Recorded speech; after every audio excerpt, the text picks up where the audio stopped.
नमस्कार दोस्तों, स्वागत है आपका आपके channel talks on edible oil by PK पे। तो जैसा कि आप देख रहे हैं कि केएलसी आज भी फिर सुबह थोड़ा प्लस खुली थी, फिर डाउन हो गई है। तो आज डिस्कस करते हैं कि क्या है केएलसी का इम्पैक्ट, क्या है मार्केट खुली है और क्या है मार्केट आउटलुक। तो जैसे आप जानते ही हैं, हम इसमें डिस्कस करते हैं ग्लोबल प्राइस, केएलसी शिकागो का क्या मूवमेंट रहा है पीछे, और सीआईएफ रेट्स आज इंडिया में क्या कोट हो रहे हैं, स्पॉट प्राइसेस इंडिया में क्या कोट आ रहे हैं, उसके हिसाब से हमारे कंज्यूमर पैक्स के क्या रेट आ रहे हैं और मार्केट का फर्दर आउटलुक। तो सबसे पहले चलते हैं केएलसी मूवमेंट्स पे। केएलसी जो है हमारे फ्राइडे को 3720 बंद हुई थी, अब 3713, बीच में ये 20-22 माइनस भी हो गई थी, अभी सुबह 5-7 प्लस भी खुली थी। तो केएलसी नियर अबाउट 3700 के आसपास, 3700 के आसपास सेटल हो रही है। और सी बॉट भी आप देख रहे हैं 64 के आसपास ही बना हुआ है काफ़ी टाइम से। तो 6426 आज जो है 13 पॉइंट प्लस चल रहा है, अभी जो 12:30 बजे की रिपोर्ट है। बेसिस पॉइंट हमारे -2100 सेम चल रहा है। अब हम बात करते हैं जो स्पॉट की कोडिंग सीआईएफ रेट्स की इंडिया के अंदर आ रही है। तो आरबीडी के अंदर 875 जो हमारा फ्राइडे को था वही रेट कोड हो रहे हैं। सीपीओ में भी 900 है, डिगम सोया में 1010 बोला जा रहा है और सन ऑयल में 970। तो ये रेट्स में कोई अभी काम हुए नहीं थे, ना फ्राइडे को, ना सैटरडे, ना आज हुए हैं। तो अभी ये रेट्स कोट किए जा रहे हैं। अब जो भी वर्क होगा इन रेटों में जो भी पता चलेगा वो शाम तक का रिपोर्ट हम आपको पर कल बताते हैं। अब आपको स्पॉट प्राइसेस के बताते हैं। तो स्पॉट प्राइसेस में थोड़ा सा दबाव देखा गया मार्केट के अंदर। मस्टर्ड भी 50 पैसे डाउन खुला है, जो हमारा 12th सैटरडे को जो रेट्स थे उसके हिसाब से। हमारा सोया रिफाइंड भी डाउन है। आरबीडी ऑलमोस्ट सेम खुला 82.5 के अंदर, सोया ऑयल 91.5, कॉटन 93, 50 पैसे डाउन है। राइस ब्रांड भी डाउन है। ग्राउंड नट के अंदर थोड़ा सा प्लस है और मस्टर्ड और के अंदर भी डाउन है। मस्टर्ड में मैं आपको यहाँ बता देता हूँ कि जो पहले गंगानगर के रेट्स जो हैं जयपुर से भी प्लस नियर अबाउट सेम चल रहे थे या थोड़े प्लस चल रहे थे, अब थोड़ा कंट्रोल में आ गए हैं। वहाँ पे 57,100 कोट गया, 57,000 कोट करा जा रहा है। यहाँ 5850 है। 5850 में भी बायर थोड़ा कम देखा गया है।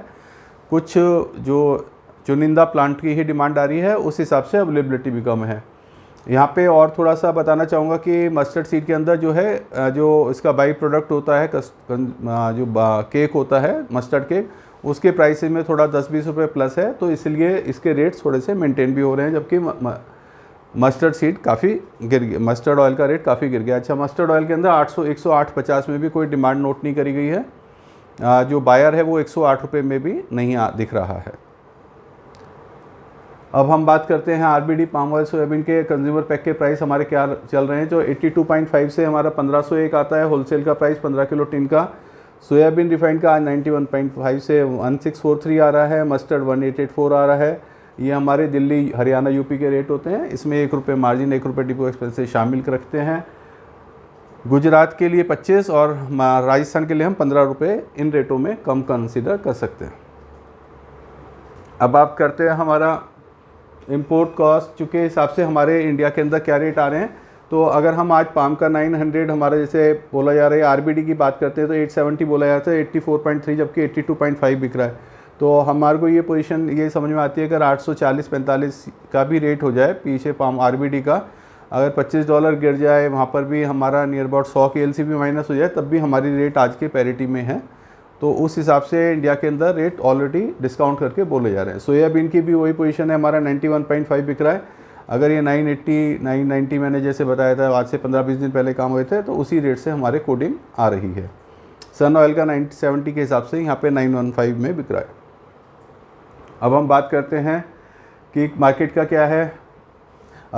मैं जैसे आपको हर वीडियो में बताता रहा हूँ कि अपने जो मलेशिया और इंडोनेशिया के अंदर पाम की प्रोडक्शन अक्टूबर से अगस्त से अक्टूबर तक मैक्सिमम पीक पे होती है और मैक्सिमम प्रोडक्शन होती है इस टाइम पे। तो वहाँ पे स्टॉक्स का लेवल भी जुलाई के अंदर अच्छा आया है, जो 17-17.5 लाख टन है मलेशिया का। अभी इंडोनेशिया की तो रिपोर्ट अवेटेड है और स्टॉक्स भी वहाँ बढ़े हुए हैं और प्रोडक्शन भी इस महीने ज़्यादा होगी और इंडिया के अंदर भी स्टॉक्स ज़्यादा लगे हुए हैं। तो इन तीनों चीज़ों को समझते हुए केएलसी पे दबाव है। इंडिया में जो हम नोट कर रहे हैं, जो फेस्टिवल्स की डिमांड का हम पहले फर्स्ट वीक में सोच रहे थे, फिर 12-14 तारीख में सोच रहे थे, अभी भी हम वेट कर रहे हैं। मैंने आपको जैसे पहले बताया था मल मास है 15-16 अगस्त तक, तो अब हम उम्मीद कर रहे हैं कि अब तीज वगैरह की भी सेल है, 19 तारीख को तीज है, फिर रक्षाबंधन है, जन्माष्टमी है, तो सेल निकलेगी ज़रूर। और सेल जो सेल निकलने की बात को जो हम कहते हैं, तो इसका मतलब ये होता है कि देखिए जो रूटीन मार्केट की सेल है 30%, 40%, 60%, वो तो होती रहती है। जो फेस्टिवल की एक्स्ट्रा डिमांड निकलती है वो अभी हमें नज़र नहीं आ रही है।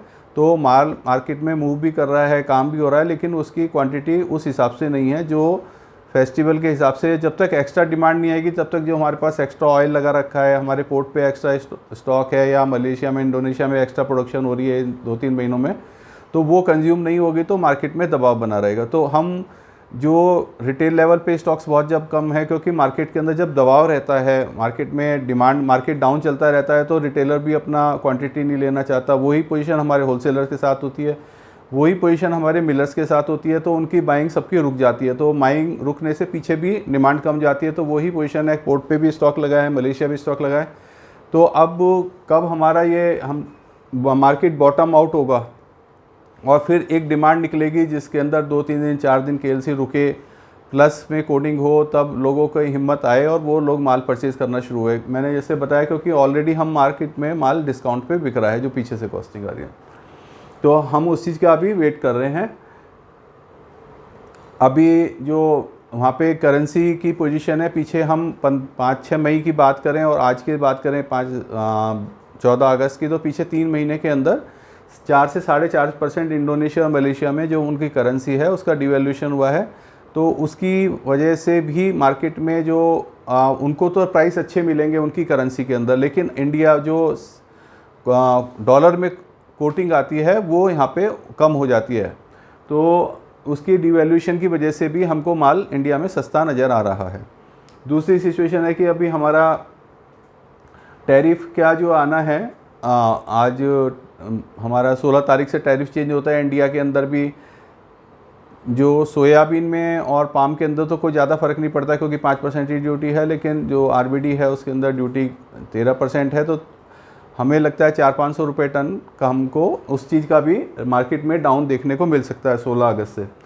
इंडोनेशिया भी अपना जो रेफरेंस प्राइस है उसने जो पिछले 1 से 15 अगस्त में तो कोई नहीं बढ़ाया था, लेकिन 16 जुलाई से 31 जुलाई के अंदर 2 रुपये किलो बढ़ाया था। अगर वहाँ पे उन्होंने रेफरेंस प्राइस अपना कम करा तो ये 2 रुपये किलो का डाउन हमको इंडोनेशिया के अंदर आरबीडी में और सोयाबीन में, पाम ऑयल में और आरबीडी में देखने को मिल सकता है। तो अब हमको इंडोनेशिया की जो है मेन है जिसके ऊपर हमें अपनी नज़र बना के रखनी है। तो ये 2 चीज़ें चेंजेस होने वाली हैं, ये मैंने आपको बता दिया है।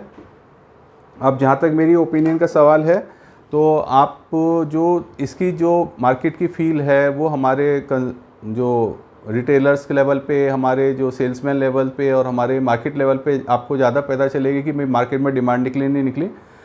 अगर मार्केट में डिमांड निकलती भी है तो ये भी हम नहीं कह सकते कि मार्केट में डिमांड निकलेगी तो बाज़ार बहुत ज़्यादा तेज़ हो जाएगा, क्योंकि हमने ये भी देखा है कई बार कि मार्केट में डिमांड बहुत अच्छी होती है और माल तो बिकता रहता है लेकिन रेट गिरते रहते हैं। अगर हमारे पास पीछे से सप्लाई अच्छी है तो इस टाइम पे वो पोजीशन भी चल रही है। तो अभी मेरा यही आपको अनुरोध रहेगा कि जिस हिसाब से मार्केट की सिचुएशन है और स्टॉक्स की अवेलेबिलिटी बहुत ज़्यादा है, सोयाबीन की, मस्टर्ड की, इंडिया के अंदर अभी सीट पड़ी हुई है काफ़ी ज़्यादा, और पीछे से पाम ऑयल के स्टॉक्स इंडिया में काफ़ी हैं, उधर इंडोनेशिया मलेशिया में प्रोडक्शन बढ़ रही है, वहाँ ब्राज़ील में भी स्टॉक्स हैं।